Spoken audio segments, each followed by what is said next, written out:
आज पढ़ेंगे India Asian relations. ठीक है। ओके। एशियन का फुल फॉर्म क्या होता है? एसोसिएशन ऑफ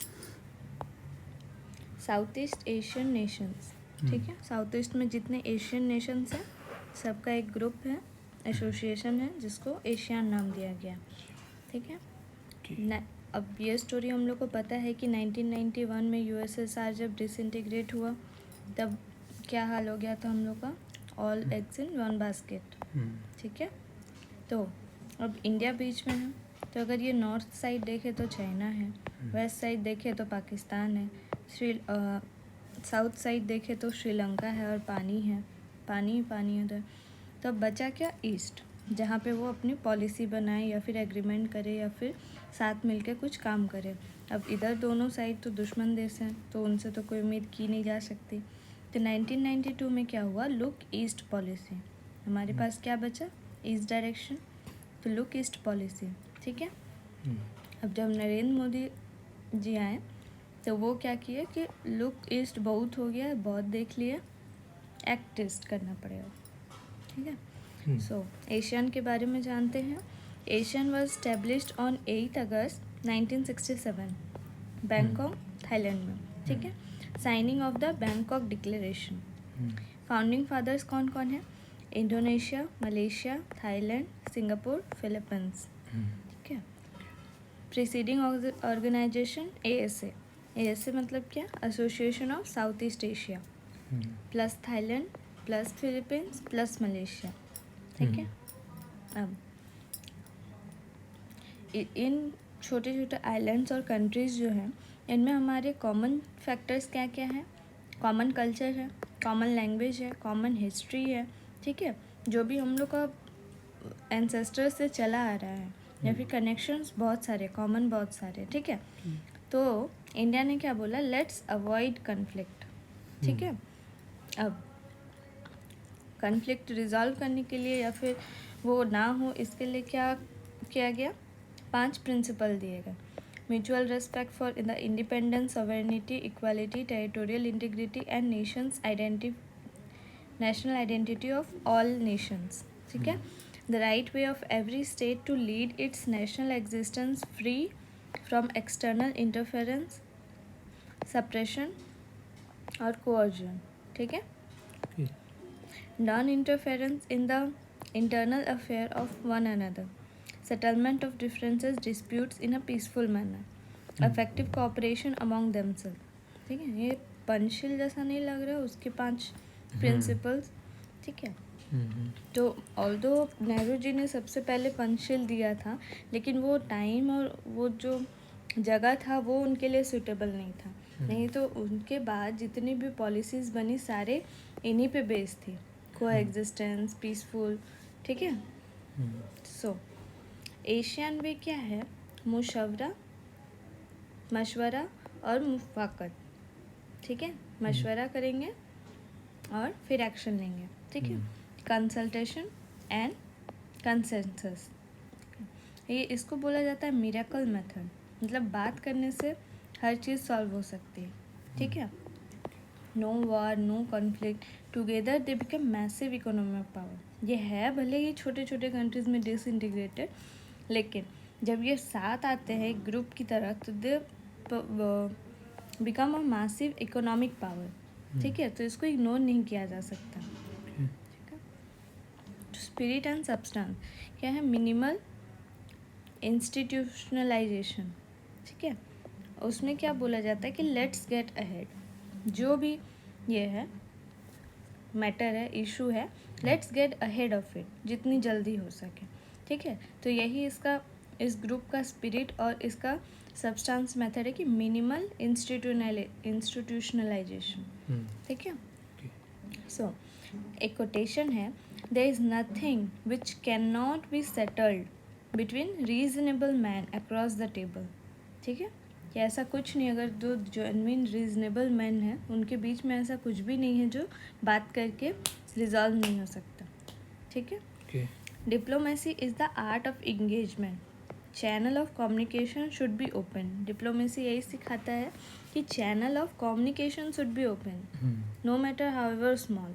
ठीक है, some common ground should be there to lead the communication, ठीक है।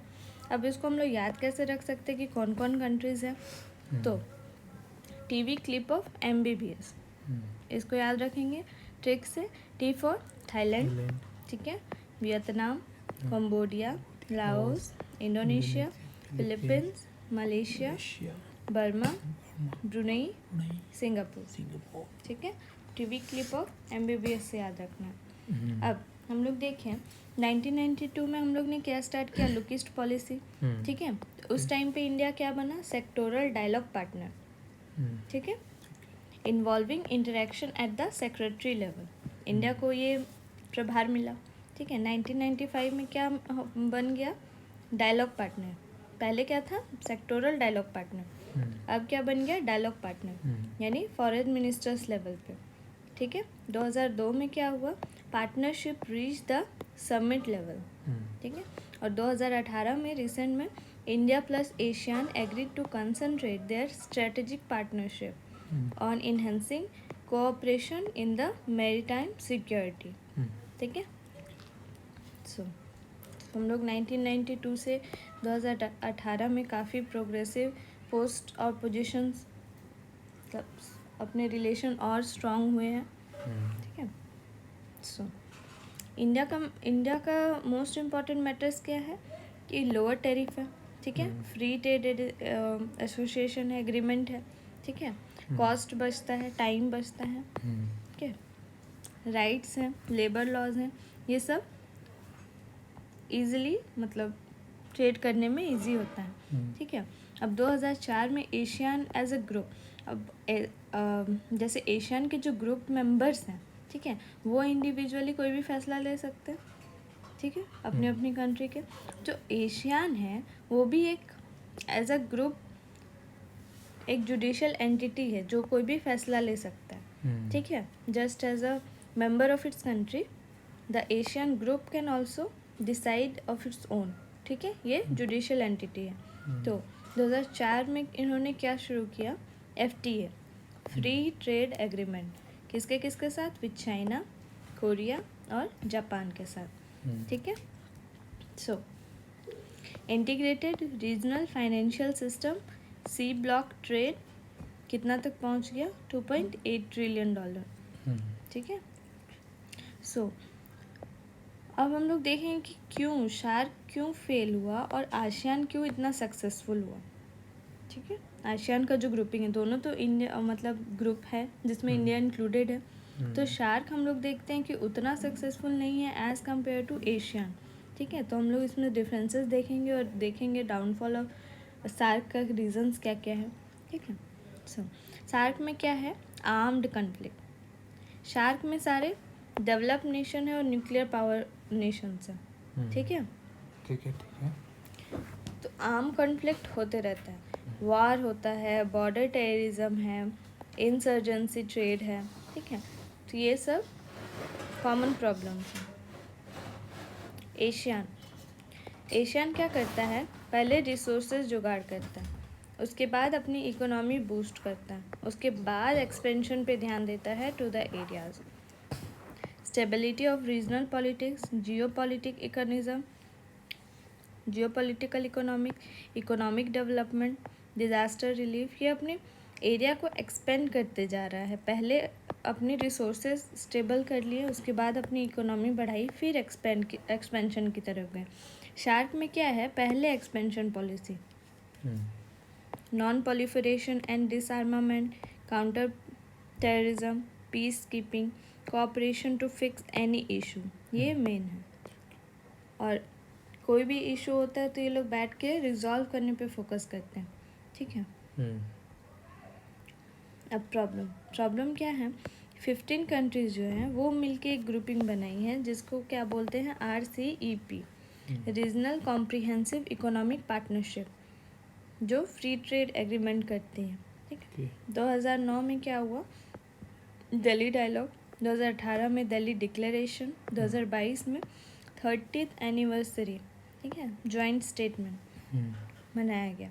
सो RCEP है क्या, comprehensive trade agreement sign by 15 countries, including 10 member of nation of ASEAN and Australia, China, South Korea, Japan, New Zealand, ठीक है।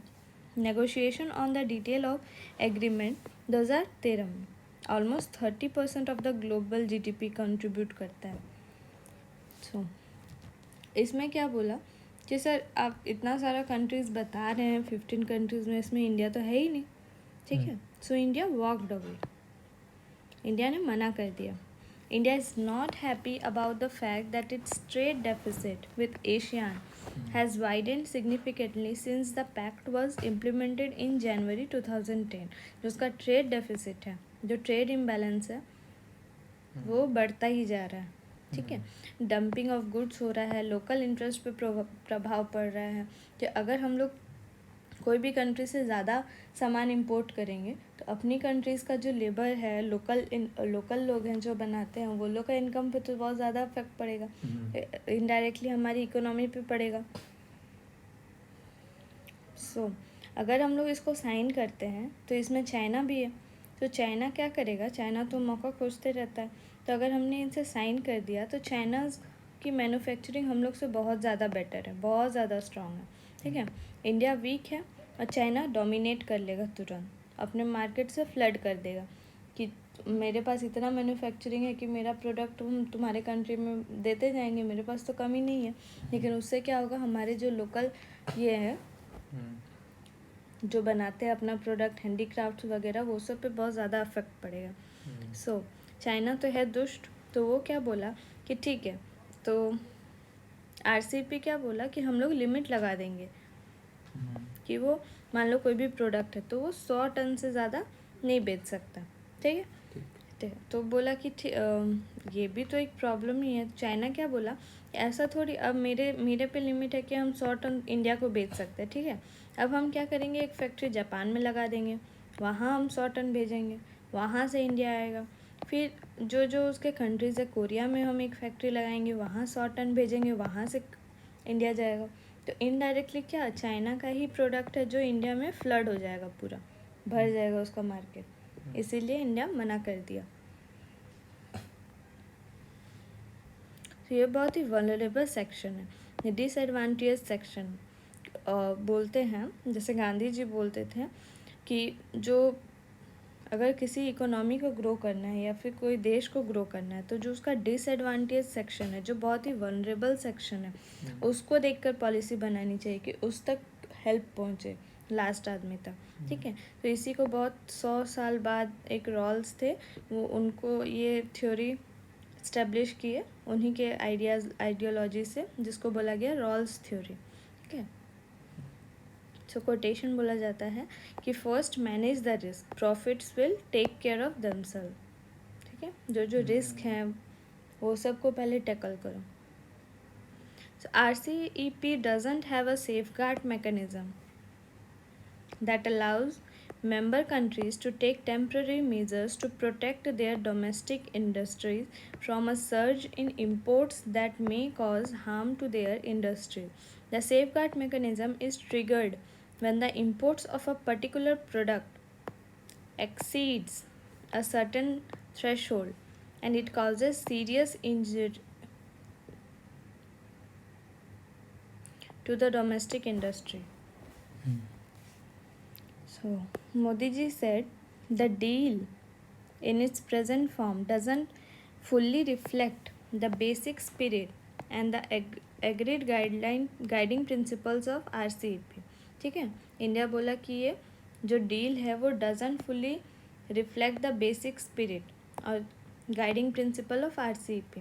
When I measure the RCEP agreement with respect to the interest of all Indians, I do not get a positive answer. Neither the talisman of Gandhi ji nor my conscience permit me to join RCEP. इसीलिए हम लोग मना कर दिए, ठीक है। सो east Asia summit जो 18 countries को मिलके बना है, 10 ऑफ देम उसमें कौन से हैं, आसियान है।